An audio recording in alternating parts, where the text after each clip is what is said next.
Hello friends, नमस्कार। मैं सौरभ मिश्रा स्वागत करता हूं आप लोग को अपने यूट्यूब चैनल इग्नू LIS पे। फ्रेंड्स, इस वीडियो में हम लोग डिस्कस करने वाले हैं इग्नू के CLIS कोर्स का पेपर BLII 014 और इस वीडियो में लोग देखेंगे यूनिट नंबर 4 को, जिसका टाइटल होगा लाइब्रेरी ऑटोमेशन पैकेजेस। एक बार देखते हैं कौन कौन से टॉपिक्स डिस्कस करने हैं। सबसे पहले हम लोग देखेंगे history and development of library automation. Library automation की जो हिस्ट्री रही है वो कैसी थी और उसका डेवलपमेंट किस किस तरह से हुआ है उसके बारे में समझेंगे। लाइब्रेरी मैनेजमेंट सिस्टम के बारे में समझेंगे कि लाइब्रेरी मैनेजमेंट सिस्टम क्या होता है, उसको लाइब्रेरी में कैसे इंस्टॉल करना है, उसका कमीशन कैसे होता है, इन सब चीजों के बारे में समझेंगे। जिसमें हम लोग देखेंगे development of library management system, library management system का डेवलपमेंट कैसे हुआ था, जनरल फंक्शंस क्या होते हैं लाइब्रेरी मैनेजमेंट सिस्टम के, और उसका इंप्लीमेंटेशन या फिर उसका कमीशनिंग कैसे की जाती है किसी भी लाइब्रेरी में, इसके बारे में समझेंगे। नेक्स्ट टॉपिक रहेगा basic requirement of library management system. Library management system की कुछ बेसिक रिक्वायरमेंट्स क्या क्या होती हैं उसको समझेंगे। जनरल सिस्टम रिक्वायरमेंट्स क्या क्या होती हैं और फंक्शनल रिक्वायरमेंट्स क्या होती हैं, इसके बारे में समझेंगे। नेक्स्ट टॉपिक है library management system in initiatives in India. Library management systems open source software और प्रायोरिटी सॉफ्टवेयर। प्रायोरिटी सॉफ्टवेयर का मतलब यहाँ पे कमर्शियल सॉफ्टवेयर के रूप में हम लोग देख सकते हैं। तो लाइब्रेरी मैनेजमेंट सिस्टम जो ओपन सोर्स सॉफ्टवेयर के रूप में आए थे, जिसमें हम लोग कोहा को देखेंगे स्पेसिफिकली, और जो कमर्शियल सॉफ्टवेयर हैं उनके बारे में देखेंगे। तो लाइब्रेरी मैनेजमेंट सिस्टम जो ओपन सोर्स सॉफ्टवेयर हैं उनको देखेंगे और जो कमर्शियल सॉफ्टवेयर हैं उनके बारे में समझेंगे। और लास्ट में रहेगा major library management system in India. India में कौन कौन से मेजर लाइब्रेरीज में किस तरह के मेजर सॉफ्टवेयर या लाइब्रेरी मैनेजमेंट सिस्टम्स इस्तेमाल किए जाते हैं, इनके बारे में देखेंगे। चलिए स्टार्ट करते हैं। अपना सबसे पहला टॉपिक है हमारा history and development of library automation. देखिए, सबसे पहले अगर हम हिस्ट्री एंड डेवलपमेंट समझ रहे हैं तो इसको आप समझिए कि ऑटोमेशन होता क्या है। ऑटोमेशन का मतलब होता है कि जब आप किसी भी काम को, है ना, कम से कम मैनुअल एफर्ट पे, यानी इंसानों का कम से कम इस्तेमाल करते हुए मशीनों के रूप में उसका इस्तेमाल करें और वो काम अपने आप हो जाए, ऑटोमेटिक हो जाए। देखिए, ऑटोमेशन का मतलब है कि चीजें अपने आप, जैसे आपने देखा होगा ना, अगर आप लोग एविएशन सेक्टर से थोड़ा सा फैमिलियर होंगे तो वहां पे देखेंगे ऑटो पायलट मोड में आता है। प्लेन पायलट्स चलाते हैं, पायलट्स टेक ऑफ करते हैं, लेकिन एक सेफ एल्टीट्यूड पे जाने के बाद वो उसको पायलट मोड पे डाल देते हैं। मतलब अब जो भी फंक्शनिंग हो रही है उस एरोप्लेन में वो मैनुअल कम हो रही है और उसको अपना जो मशीन है, जो सॉफ्टवेयर है, जो वहां पे प्रोग्रामिंग की गई है उस प्लेन को, उस तरह से वो चला रहा है। मतलब वो ऑटो पायलट मोड पे है। किसी भी प्रॉब्लम को आने में, किसी भी जब भी कोई प्रॉब्लम आएगी या कोई भी ऐसी मेजर इशू आएंगे तो ऑब्वियसली बात है उसको मैनुअल वहां पे देखा जाएगा, बट नॉर्मल सिचुएशंस में वो उसको ऑटो पायलट मोड पे रखा जाएगा।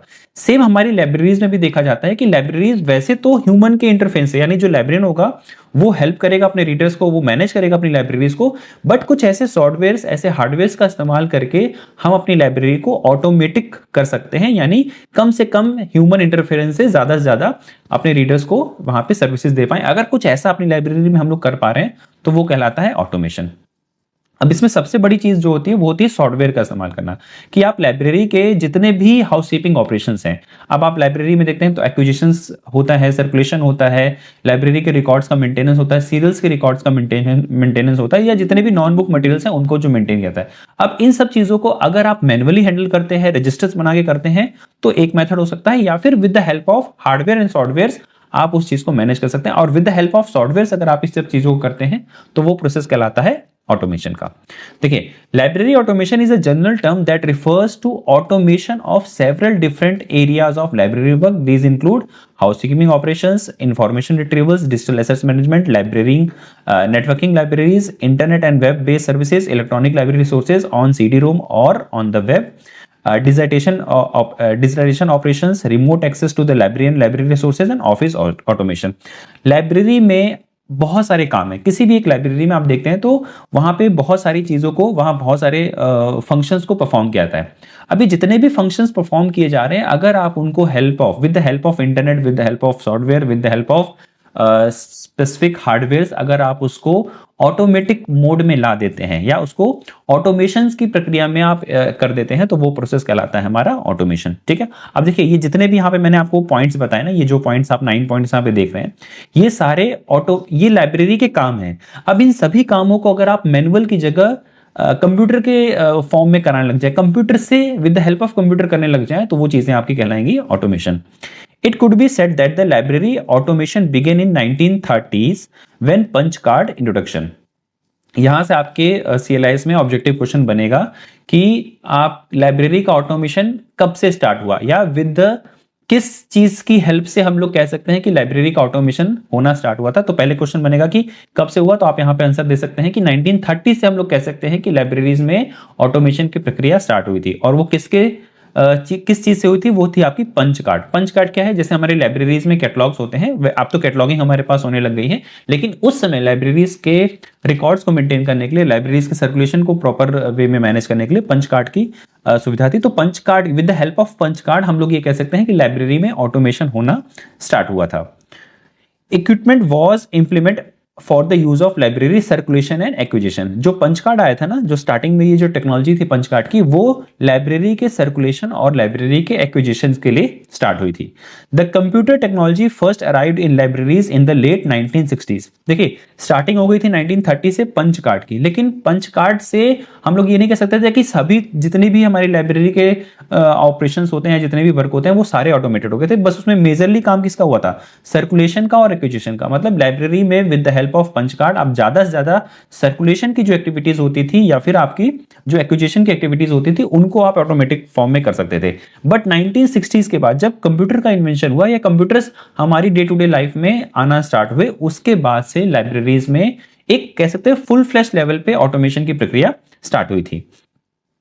In the libraries late 1960s, in the form of locally developed softwares or commercial packages intend to automate the library process. The whole phase of library automation developed that is 1960 to day may be grouped into 4 distinct areas. देखिए अब libraries का, जैसे ही libraries में या फिर हमारी day to day life में computers आ गए 1960s के बाद, उस समय बहुत सारे फील्ड में, ना सिर्फ लाइब्रेरी में, बहुत जगह पे लाइब्रेरी इंट्रोडक्शन हुआ कंप्यूटर्स का। और with the help of computers बहुत सारे प्रोसेस जो मैनुअली किए जाते थे, जो रजिस्टर्स बना के किए जाते थे, वो इंट्रोड्यूस हो गए यहाँ पे कंप्यूटर से। मैं एग्जांपल लेना चाहूंगा आपको समझाने के लिए। यहाँ पे जैसे आपने देखा होगा रेलवे में टिकटिंग की जो व्यवस्था थी, अब अगर आपको याद हो या फिर अपने पेरेंट्स से आप कभी बात करेंगे तो आपको बताएंगे, पहले अगर रेलवेज में टिकट का रिजर्वेशन करवाना होता तो आपको पहले काउंटर पे ही जाना पड़ता था और कंप्यूटर से वो चीजें करनी पड़ती थी। लेकिन अगर आप सोचिए इससे पहले, कंप्यूटर के आने से पहले भी अगर आपको रेलवेज में कभी रिजर्वेशन की प्रोसेस को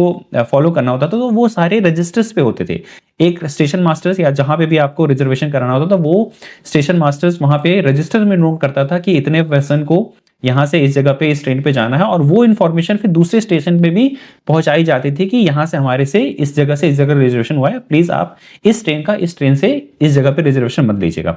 लेकिन with the help of computers, जब कंप्यूटर्स आ चुके होंगे तो ये प्रक्रिया थोड़ी सी तेज हो गई होगी, आसान हो गई होगी, और बहुत सारे रजिस्टर्स को वहां से हटाया गया होगा, क्योंकि अब वो सारा काम जो था वो कंप्यूटर पे हो गया होगा। सेम काम आपकी लाइब्रेरीज में होता है। पहले लाइब्रेरीज में पंच कार्ड आए थे, लेकिन पंच कार्ड के आने के बाद आपका जो एक्विजिशन का काम था लाइब्रेरी में, या फिर जो सर्कुलेशन का काम था, सिर्फ वही थोड़ा बहुत ऑटोमेटिक फॉर्म में हुआ था। बाकी सारा काम आपको अभी भी मैनुअली करना पड़ता था, रजिस्टर्स मेंटेन करने पड़ते थे, बहुत सारी चीजें करनी पड़ती थी।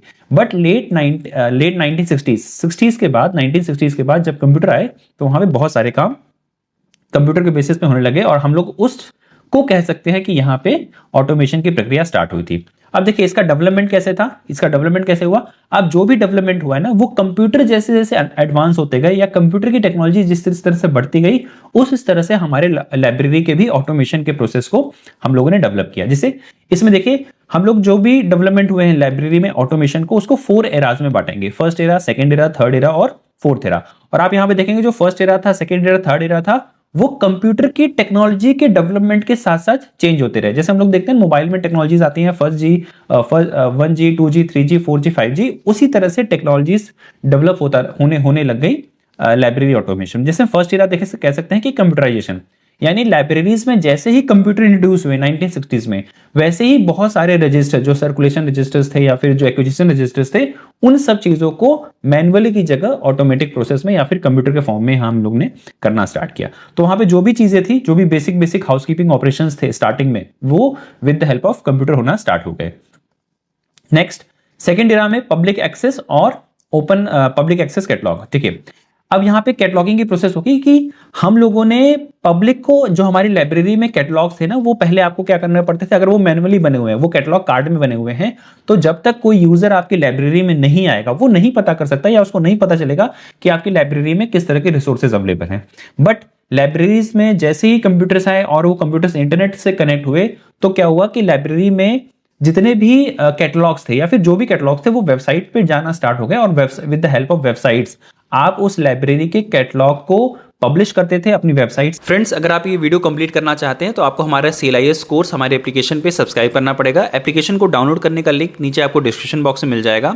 अगर आप गूगल प्ले पे एप्लीकेशन डाउनलोड करना चाहते हैं तो आप वहाँ टाइप करेंगे ई गुरुकुल, आपको इस तरह कोई लोगो मिलेगा, वहाँ से आप ये डाउनलोड कर सकते हैं।